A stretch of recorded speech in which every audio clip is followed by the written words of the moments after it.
শুধুমাত্র একটা নেকির জন্য কিয়ামতের মাঠে কেউ কারো হবে না যদি কেউ সুপারিশ করতে পারে, এটা হলো আপনি আমার নবী। সুবহানাল্লাহ। একমাত্র আমার নবীকে দেওয়া হবে সুপারিশ করার অনুমতি।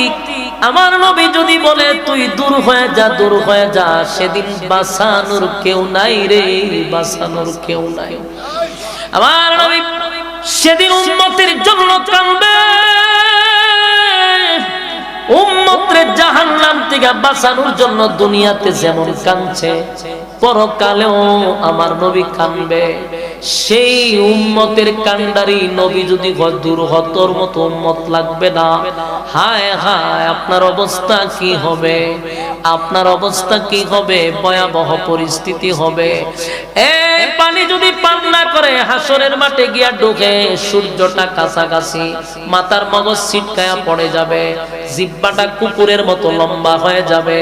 একদিন দুই দিন নয়, বছরের পর বছর, হাজার বছর পর্যন্ত দাঁড়ায় থাকতে হবে। মানুষগুলা আদম থেকে নিয়ে ঈসা রূহুল্লাহ পর্যন্ত শুধু দৌড়তেই থাকবে, কাউরে না কাউরে ম্যানেজ করতে হবে। আদম নবীও ম্যানেজ করতে পারে নাই, নূহ পয়গম্বর কেউ পারে নাই, ইব্রাহিম খলিলুল্লাহরেও পারে নাই, মুসা কালিমুল্লাহরেও পারে নাই। সমস্ত নবীরা বলবে ইয়া রাব্বি নাফসি, আজকে আমার কি উপায় হবে গো? নবীদের কোনো গুনাহ নাই, কোনো গুনাহ নাই। আমরা আহলে সুন্নাত ওয়াল জামাতের আকীদা হলো সমস্ত নবীরা মাসুম, সমস্ত নবীরা মাসুম, তাদের কোনো গুনাহ নাই। নিষ্পাপ নবীরা বলবে আল্লাহ আজকে আমার কি উপায় হবে? আর নবী সারা যত মানুষ আছে, পীর হোক, বুজুর্গ হোক, সাহাবীরা হোক, সবার গুনাহ আছে না নাই? আর কথা কোন গুনাহ আছে না?